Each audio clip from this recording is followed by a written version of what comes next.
Nearly 1 in 5 adults suffers from a mental health concern every year in the U.S.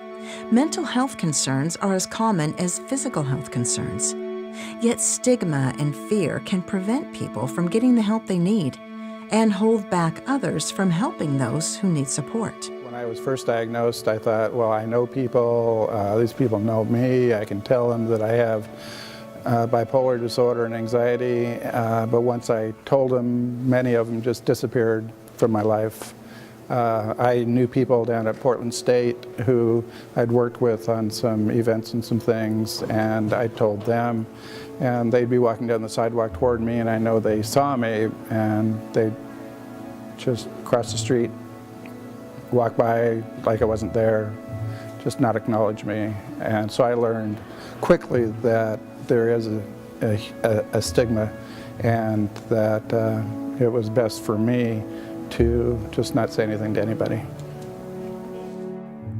Through community-wide programs, Clackamas County Behavioral Health is helping to address stigma in a variety of ways. She is a very special lady. Please welcome Tara Rolstaff.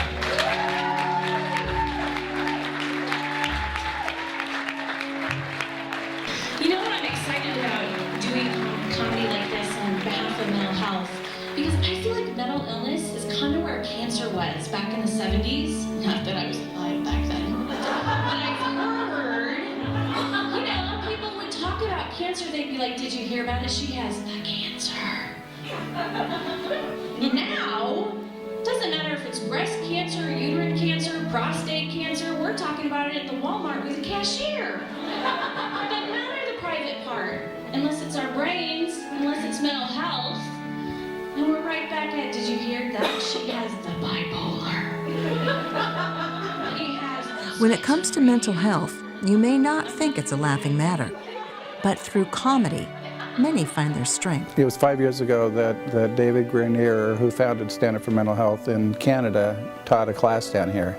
I took that first class, and in that class, my life changed. I started finding the humor in my experiences and my struggles and my challenges.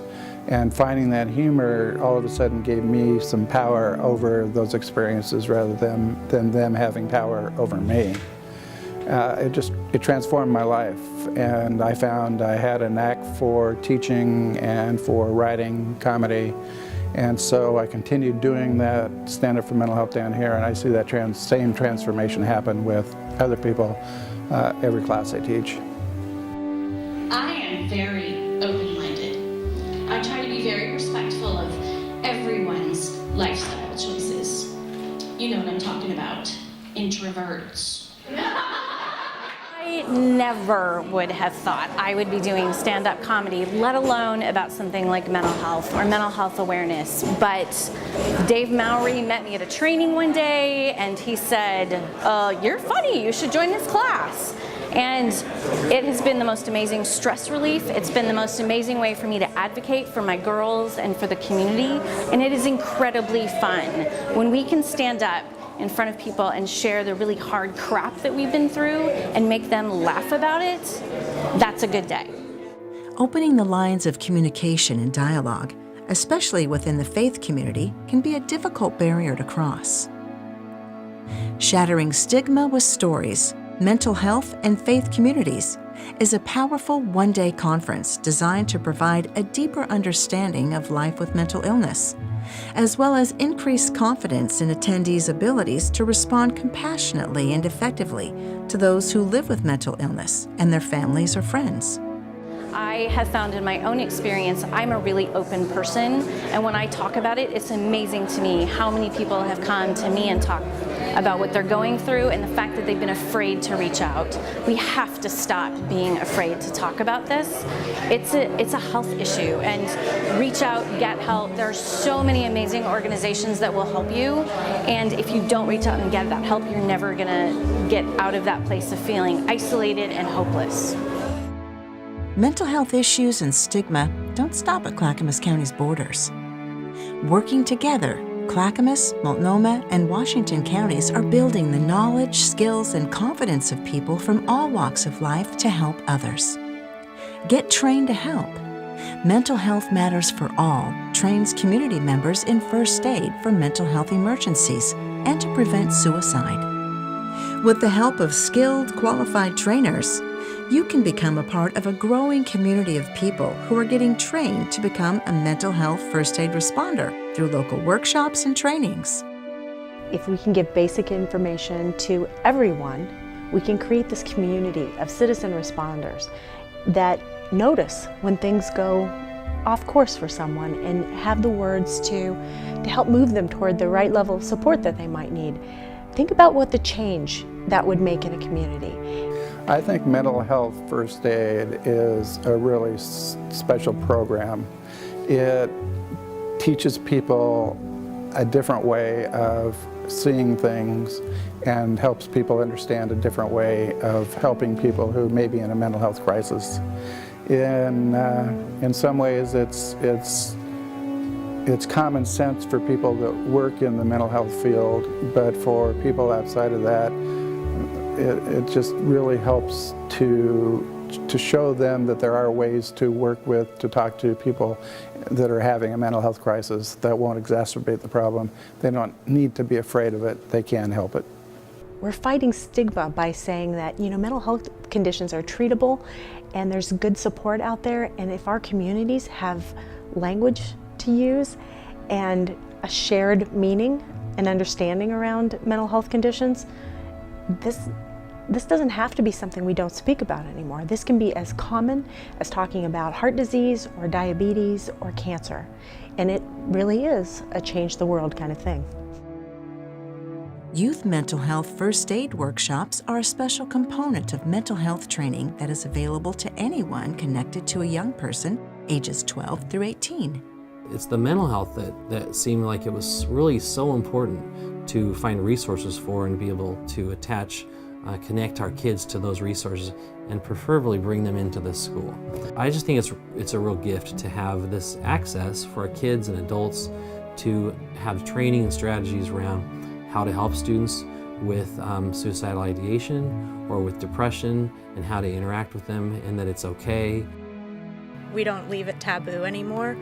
So suicide attempts and hospitalizations and not knowing what to do and sometimes doing the wrong thing as a parent and taking what we've been through that at times was very life-threatening. I mean, we were not sure we were going to be together when Riley had her 17th birthday. If everyone in this whole community is trained in these strategies and on the same page, it'll have much bigger impact. It's got to be bigger. It's got to be on a massive level, and that's really how we change community and we make it safe for all of us and we get to a better place. One community at a time, getting trained to help is making a difference. I was actually a student of the class myself, and it completely impacted me in a positive manner.